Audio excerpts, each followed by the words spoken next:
আমার জাতীয় পার্টিতে আর কত দরকার নেই পার্টির। না না, ওই যে জিন্না লাশ আমি বলে দিচ্ছি, দীর্ঘ স্বৈরাচারী শাসনের একমাত্র জোট সঙ্গী জাতীয় পার্টি নিয়ে শেখ হাসিনার মনোভাব কেমন ছিল তা এক প্রকার কৌতূহল ছিল সবার মাঝে। ক্ষমতাচ্যুতির পর হাসিনার ফাঁস হওয়া এক ফোনালাপে উঠে আসে এই কৌতূহলের জবাব। সাবেক স্বৈরশাসক জেনারেল এরশাদের গঠন করা এই দলকে নিয়ে হাসিনা নিজের মনোভাব জানান দলের প্রেসিডিয়াম সদস্য জাহাঙ্গীর কবির নানকের কাছে। ফ্যাসিস্ট শাসনকে সঙ্গ দেওয়ার পর এমন মন্তব্য যেন যার জন্য করলাম চুরি সেই বলে চোর প্রবাদকে মনে করিয়ে দিবে। গত বছর ৫ আগস্ট গণ অভ্যুত্থানের মুখে ভারতে পালিয়ে যাওয়ার আগে নানকের কাছে জাতীয় পার্টি সম্পর্কে মন্তব্য করতে যেয়ে দলটিকে জিন্দা লাশ বলেন হাসিনা। ওই সময় শেখ হাসিনা জাতীয় পার্টির রাজনৈতিক শক্তি ও সক্ষমতা নিয়েও বিরূপ মন্তব্য করেন। সাংবাদিক জুলকারনাইন সায়ের তার ভেরিফাইড ফেসবুক পেজে শেখ হাসিনা ও নানকের ৫ মিনিট ২৬ সেকেন্ডের একটি টেলিফোন কথোপকথন তুলে ধরেন। এটি জুলাই আন্দোলনের সময়ের বলে সায়ের উল্লেখ করেছেন। ফোনালাপে শোনা যায় নানক শেখ হাসিনাকে ফোন করে জানতে চান, আপা কারফিউ শিথিল হলে আমাদের মিছিলের কোনো নির্দেশ কি আপনি দিয়েছেন? জবাবে শেখ হাসিনা বলেন, ওরা যদি নামে তাহলে আমাদেরও একটি প্রস্তুতি থাকার দরকার আছে। তবে মিছিল করার কথা কে বলেছে? আমাদের প্রস্তুতি রাখতে হবে। মিছিল কে করতে বলেছে এটি জেনে আমাকে জানাও তো। না, মিছিল না, যদি ওরা নামে টামে আমাদেরও প্রেজেন্সটা থাকা দরকার ওইভাবে। জি, কিন্তু মিছিল কি করবে? না না না না না, মিছিল করবে না। তাহলে মহানগর থেকে নির্দেশ দিয়ে দিয়েছে সব ওয়ার্ডে সব জায়গায় মিছিল করার জন্য, তাহলে এটা বন্ধ করাই না। ওদেরকে কে বলছে মিছিল করতে? ওদেরকে মহানগর থেকে বলছে। মহানগর কে বলছে? তো মহানগরে কেউ না কেউ বলছে তো। জি জি, সেটা একটু জিজ্ঞেস করো তো। জি, আমি জিজ্ঞাসা করছি, আমাকে মোহাম্মদপুর থেকে ফোন করলো, মোহাম্মদপুর আদাবর থেকে যে আমাদের মিছিল করা অর্ডার করেছে, উত্তর থেকে কাদের ভোলার কাদের ফোন করছে। ভোলার কাদের তো আসলে মিথ্যে কথা, ওর কথা কই না তো, ও খালি জি আপা, জি আপা, ওটা তেন না, ও সবসময় কিন্তু মিথ্যে কথা কয়। আপা তাহলে আমি একটু খবর নিয়ে আমি মির্জা আজমকে জিজ্ঞাসা করি। হ্যাঁ, মির্জা কে বলছে? যদি ইন্টেলিজেন্স বা এদের থেকে বলা হয় করতে পারে যে আমাদের প্রেজেন্সটা থাকলে তখন ওরা নামতে সাহস পাবে না, এটা সাপোর্ট হবে। জি, এটা হতে পারে, বাট তাহলে তোমাকে একটু জিজ্ঞেস করে নিতে হবে। আমি ওদেরকে হেল্প করার জন্য হতে পারে, কিন্তু মির্জা আজমকে জিজ্ঞেস করে যে মির্জা আজমকে কে বলছে। জি, জিজ্ঞেস করে আমার জানাও, আমি জানছি। আন্দোলনকারীদের তালিকা তৈরির বিষয়ে নানক বলেন, আপনি যে তালিকা তৈরি করতে বলেছিলেন আমি সেটা করেছি। আজকেই আপনাকে এটি হ্যান্ডওভার করব। প্রধানমন্ত্রীর কার্যালয় থেকে ফেরার পর আমি আপনাকে দেব। তালিকাটা তৈরি করতে বলছেন, একটা তালিকা তৈরি করছি, আমি রেডি হয়ে গেছে, আমি আপনাকে আজকে হ্যান্ডওভার করব, আপনি পিএমও থেকে ফেরার সময়, বুঝলে? হ্যাঁ। শেখ হাসিনা নানককে একটি সত্যি কথা বলার অনুরোধ জানিয়ে বলেন, তুমি আমাকে একটি সত্যি কথা বলো তো, তোমার বিহারীরা কি কি মতো কাজ করছে, একদম সত্যি বলবা, মিথ্যা বলবা না।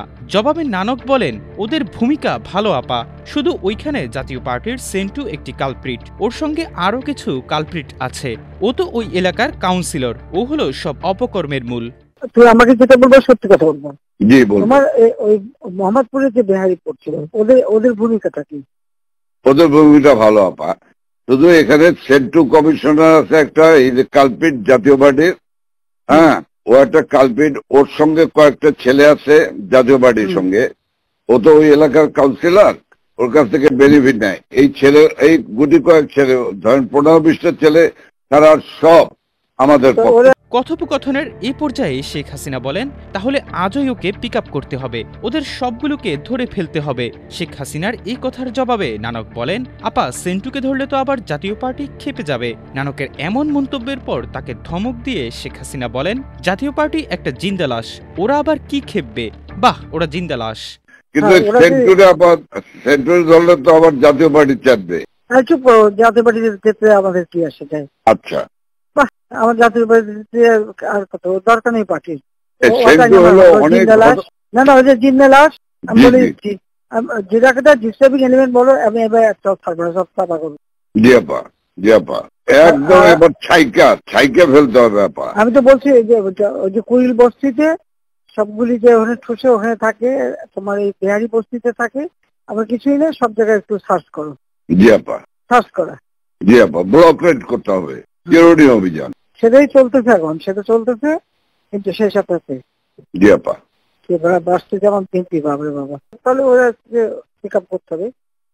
সেটা হলো সমস্ত রুট, মানে রুট অফ অল ইভিল। তাহলে ওইটাকে ধরাবো, ওইটাকে ধরবে। আর এছাড়া আপা আমার মোহাম্মদপুরের সব ঠিক আছে, শুধু পল্লবীটা ডিস্টার্ব।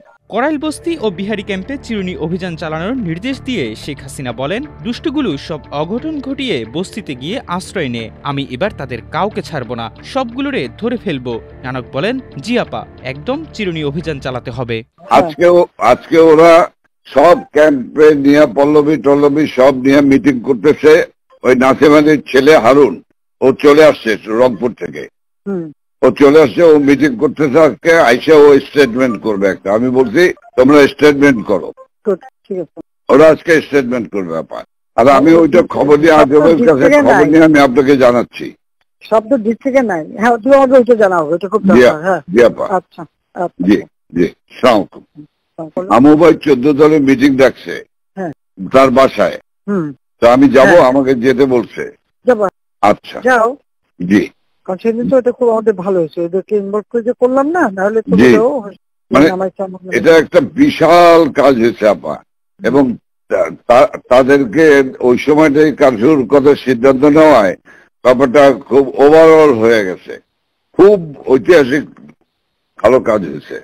ওই তাদের গিয়ে একটা মেসেজ দিচ্ছে সবাইকে যে যা কিছু আছে সব তো বঙ্গবন্ধুর কথা এখন নকল করে। জি জি, সবাই জি, মানে আন্দোলন চালায় যাও, 2 দিন কন্টিনিউ করতে পারলে আর এই গভর্নমেন্ট থাকবে না।